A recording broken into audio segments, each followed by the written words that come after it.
tardes. Hace unos años, bastantes, cuando hice mis primeros pesitos, le pagué un viaje a mi papá y a mi mamá. Yo no tenía pasaporte. Le pagué un viaje a mi papá y a mi mamá a Europa. Un día me llama mi papá y me da las gracias por teléfono y me dice una serie de cosas. Al día siguiente me llama mi mamá, llorando.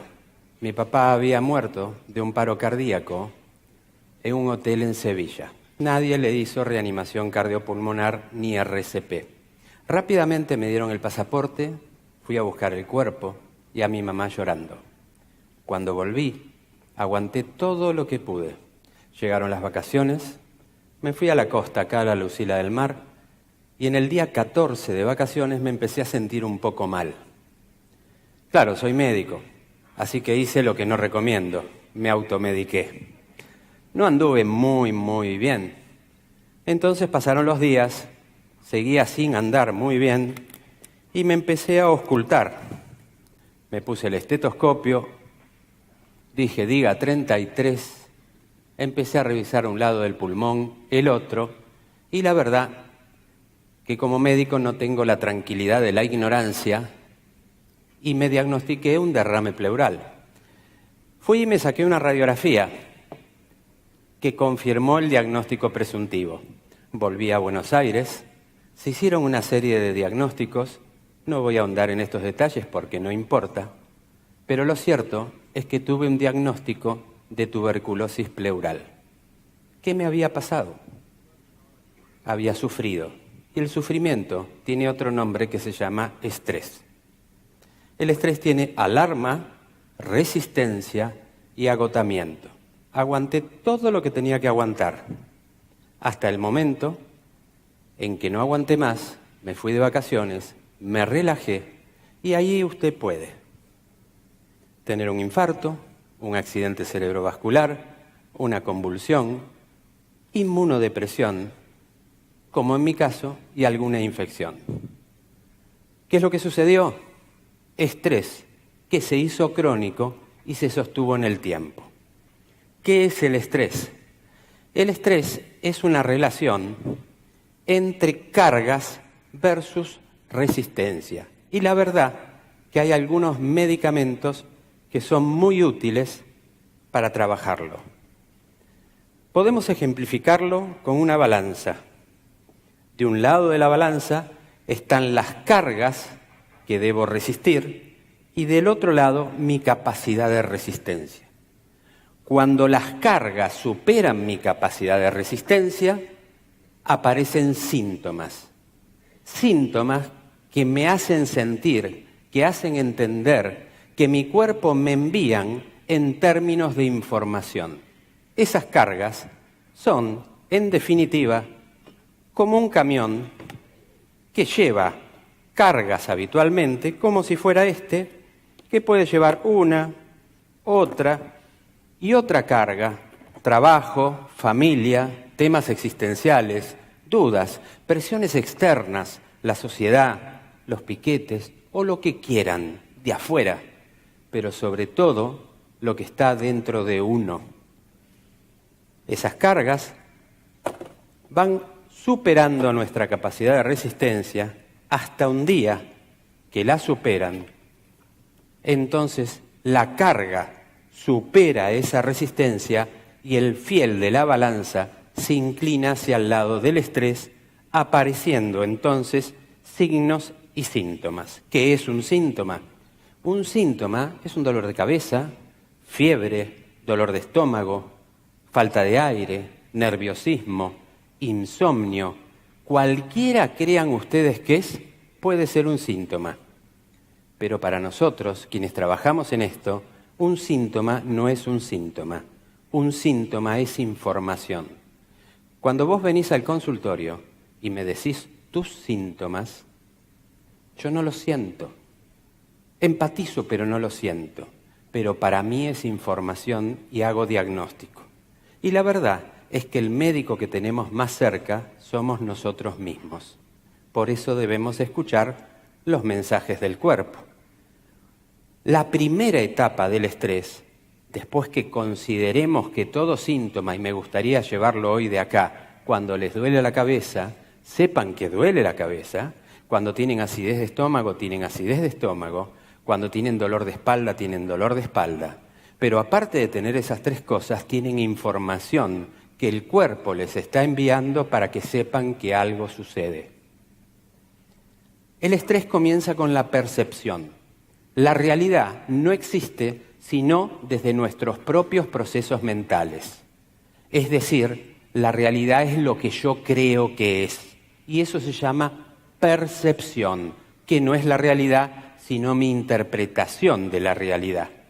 Cuando percibo una situación estresante, cuando creo que algo me empieza a estresar, lo primero que va a suceder es que cambio de conductas y cambio de hábitos. A lo mejor el que fuma más va a empezar a fumar más porque lo va a tener como conducta compulsiva, no sustitutiva. Entonces el que fumaba 10 va a fumar 20. Yo no fumo, pero pedí esto prestado. Le voy a devolver el dinero a quien me lo prestó y le voy a hacer un favor rompiendo esto. Lo cierto es más, me dieron 2, lo voy a hacer con un segundo. Sé que aumentaron, pero se los voy a pagar.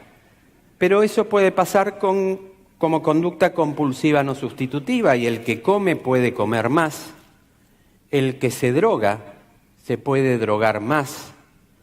El que toma vino, alcohol o lo que sea puede tomar más como conducta compulsiva no sustitutiva, y estamos entonces en esa segunda etapa del síndrome del estrés.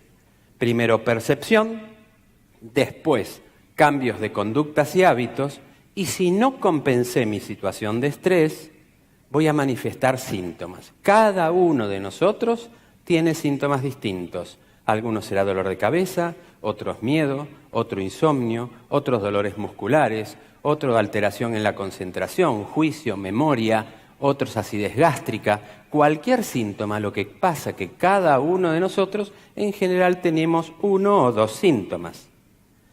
El síntoma que a lo mejor era palpitaciones, si no compenso el estrés, va a terminar siendo enfermedad. Esto es lo que vemos en ese gráfico, que es la cadena del estrés.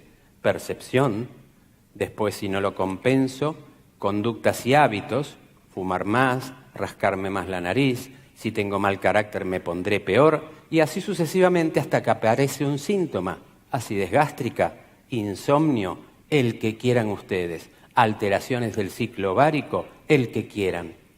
Y después de esos síntomas, si no compenso el estrés, llego a una situación de enfermedad. En definitiva, el estrés es una relación entre cargas y respuesta. Es la mochila que llevo. Un mochilero lleva una mochila adecuadamente y tiene su día normal. Pueden pasar 2 cosas.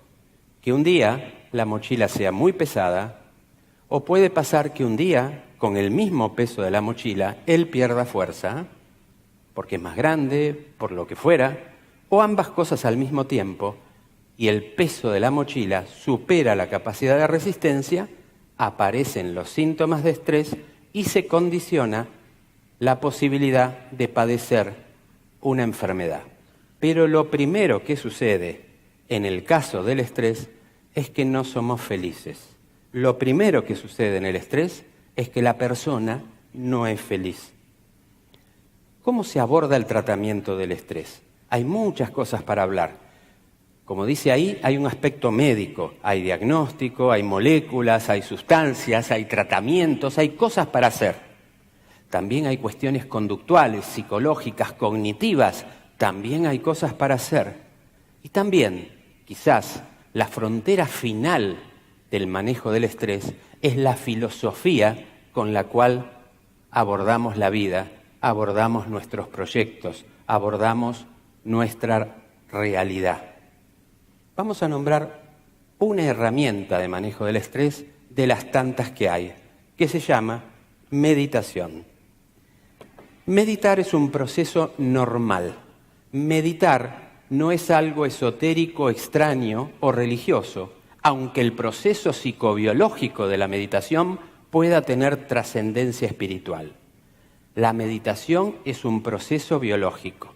Ya en el año 1800, Joseph Gall desarrolló una pseudociencia que se llamaba frenología, en la cual decía que distintas partes de la cabeza tenían distintas funciones.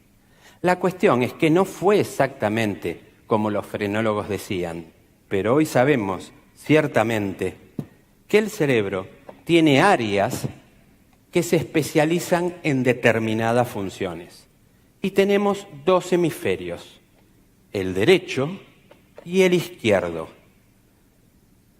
No hay uno más importante que el otro, los dos son por igual importantes.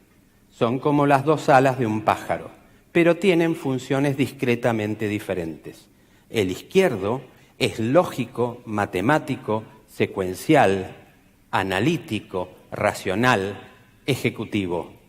Y tiene una particularidad, tiene una suerte de reloj, porque él, el hemisferio izquierdo, conoce el paso del tiempo, tiene relación con el tiempo. El derecho, por su parte, es un hemisferio que tiene funciones holísticas, generales, intuitivas, emocionales, creativas, musicales, espirituales.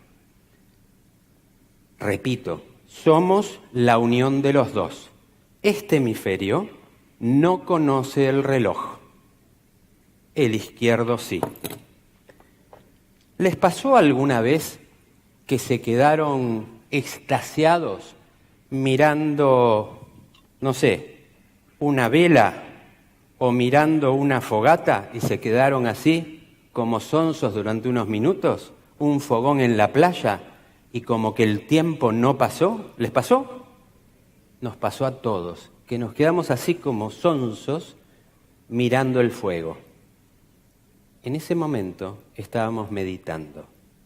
El hemisferio izquierdo, racional, matemático, siempre mete pensamientos intrusivos. Meditar es setear la atención del hemisferio izquierdo en un objeto focal. Cuando eso sucede y mi hemisferio izquierdo se concentra, mi hemisferio derecho, que no tiene reloj, entra en una situación de éxtasis que se denomina meditación, donde bajan las sustancias tóxicas en sangre y esto científicamente está medido. ¿Cuál puede ser este objeto? Una vela, el fuego, puede ser una rueda ceremonial tibetana, puede ser un mandala tibetano, puede ser las cuentas del rosario, independientemente de la existencia de Dios o no, pero la secuencia repetitiva del rosario es un hecho que hace que el hemisferio izquierdo se concentre en ese punto y el derecho trabaje libremente.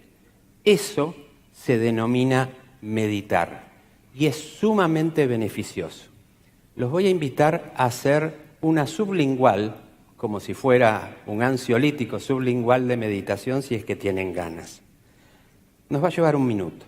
Pónganse incómodos, apoyen los pies sobre el piso, lo más cómodo posible. Cierren los ojos por un instante y vayan siguiendo mentalmente mi voz.